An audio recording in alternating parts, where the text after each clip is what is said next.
I'll just tell you what she said. Mum, I thought going out 3 times a year was normal.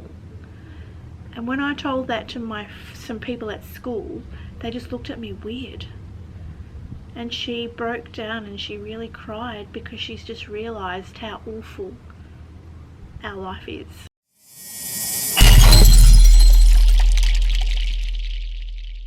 Wow. What a day it is in what sounds like an apocalypse here. It's really, really quiet. I can imagine what it's like in countries where there's a lot of people, because even though I live in Perth, WA, it's really quiet. Like normally we can hear cars travelling and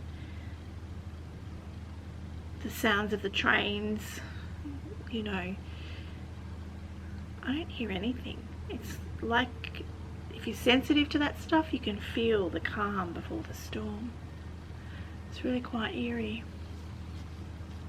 It's also hot. And my battery's flashing, so I'm going to go and change that. I'll be back.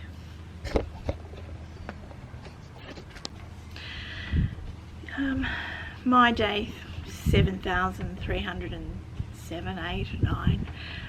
I'm not even going to talk about that anymore.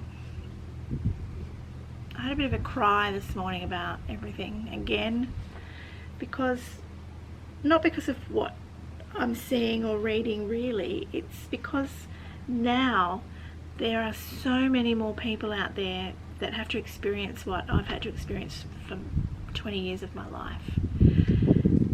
I feel that now they might get it, that services might get it. Recently I was talking to Homes West, which is who I rent my house from, and they said to me, have you spoken to anybody about your issues? And I said no, because they can't really help me or solve my problems. It's, you know, they're not going to pay my bills, they can't change what's happened. And she said no, but it's good to have someone to talk to. Well, she took my phone number and I never heard back from them. I never heard from her and I never heard from them. And that was somebody from Homes West who knew I had a problem, who knew I needed support, and I never heard from them. Not an email, not a phone call. I understand that there may be a lot of people needing support, and there will be more so now, so my chances of receiving support's probably going to be non-existent. But that's an example of sometimes we do reach out for support when we really need it most and we don't get it, and that's been my life for a long time. And the other day Hindley was in tears crying to me about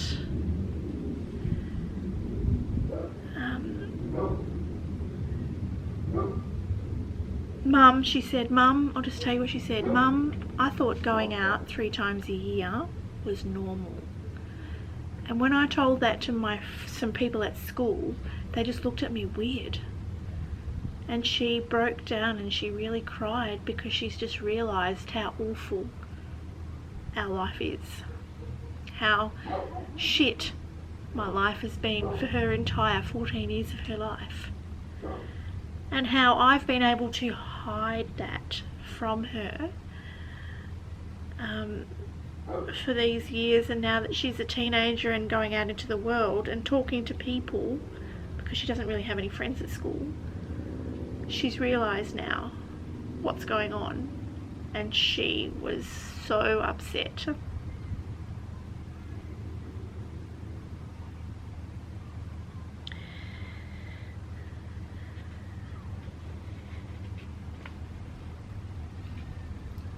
No, Indley, going out 3 times a year isn't normal, and I apologised to her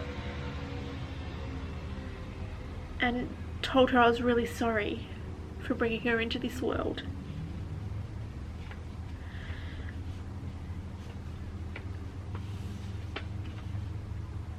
living this life of isolation isn't easy. And every time I go out, yes, I am sick. And yes, I do have to protect ourselves from, not from a virus, but from people's perfumes and pesticides, and how they basically don't have the effect of a virus, but they could kill me if I had too much of it. They can keep me in bed and keep me quiet and unable to look after her and unable to do things in life that I need to do. Definitely.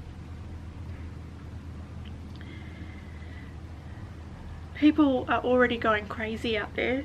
You see on Facebook, they're all arguing with each other. Parents argue with their children about whether they should go to school. I remember when Shireen Kareen couldn't go to school because of the perfume and because of her allergies, and just like they are now, they're having to experience being or understand what it's like to be a teacher. I had to be a teacher too. And as a consequence, my daughters don't have much of an education, which is why I've fought to keep Indley in school for as long as I have. And in a school where they don't wear makeup and perfume and deodorants and like they do in the, you know, mainstream schools, they're all maked up to the hilt. So I go without every week sending her to the Catholic school.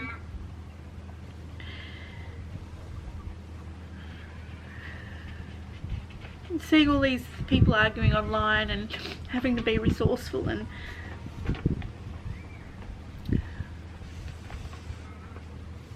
I'm FaceTiming my daughters, applying the skills that I learnt in early childhood so that they're able to teach their grandchildren. I can't see them. Jace has tonsillitis right now. And we can't see them anyways as a society. Indley is suffering with as what most of the kids would be, the teething problems that she's having trying to access her schoolwork online. All the students all at once are, you know, crashing the system, as well as the teachers are probably updating the system to put schoolwork on there. So she can't get her work done quickly and efficiently, and that's causing a little bit more stress for her. And for me, because I have to Google everything. Like, I have never studied Macbeth before, and here I was on Google this morning looking up annotations of Macbeth. I don't mind learning. And we've all got extra time on our hands that we can, you know, learn new things. But we don't want extra stress on our kids. They say that stress is the biggest killer, you know. And as I see how stress is unfolding in society today with the Facebook fights, and I'm talking about fights with people with their own families and strangers arguing about whether kids need to go to school and school should be shut down, and how they don't need to be teachers, and how teenagers are just walking around in society not even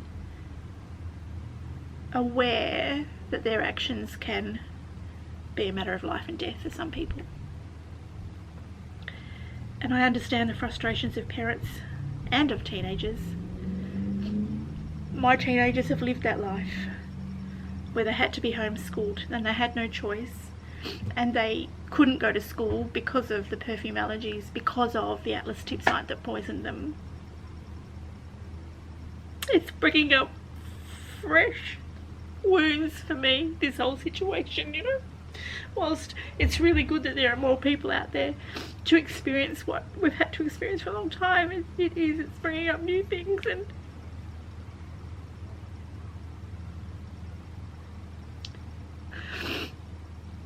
old war wounds, things that have happened in my life that people don't even know.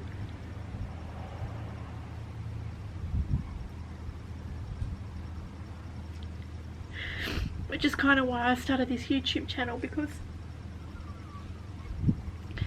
I need to start documenting my feelings, not only for just for my daughters really, and for other people.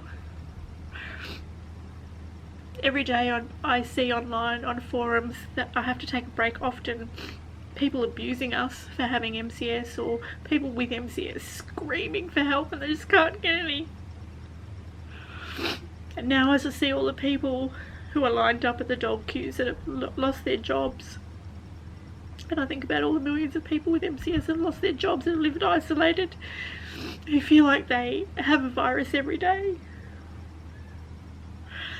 You know, even the hatred within the MCS community, where they are just like, well, haha, now you know what we experience.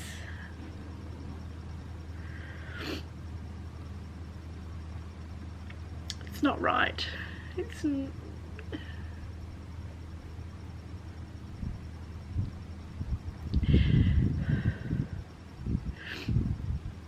today's really muggy here, and just by the way I'm feeling, I'm going to go and find a patch of the beach, and we're so blessed that we can here in Perth find somewhere where nobody else will be swimming, and throw ourselves in that water. We have a vast coastline that we don't have to go, you know, where it's like Bondi.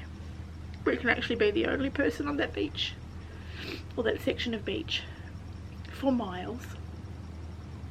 And that's what I'm going to do. I'm going to go now and throw myself in there just to wash away all this sadness, all these raw emotions that are coming back now, all these tears and snot I have all over my face. And because the virus is apparently killed by heat, it's quite warm here in Perth today. It's about 31 or 32 or something. So that equates to, you know, over 80. And wash away some of this emotion, because I have lots of it coming out today.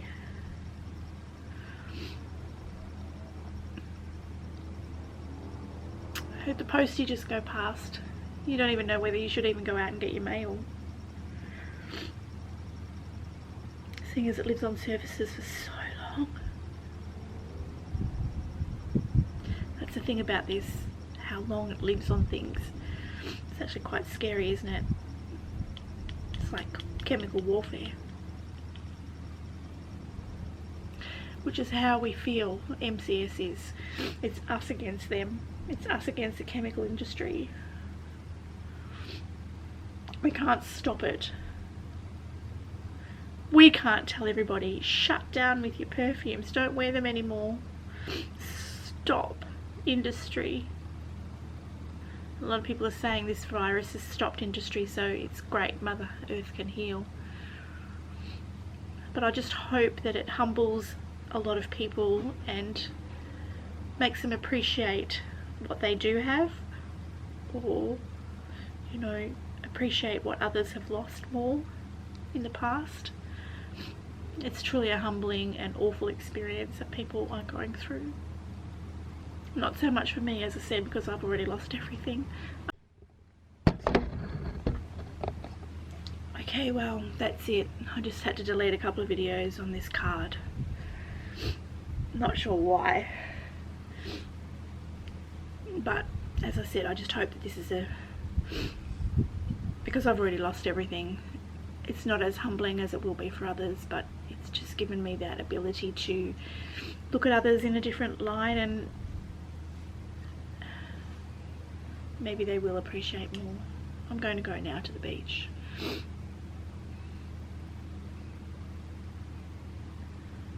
And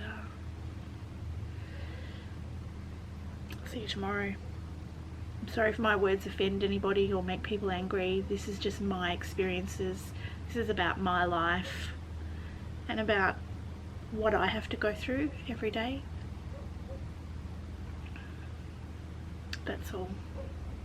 I'm not telling anybody what to do or how they've experienced or how this pandemic will affect you, or it's just about me and how I'm feeling like right now and what I have to go through day to day.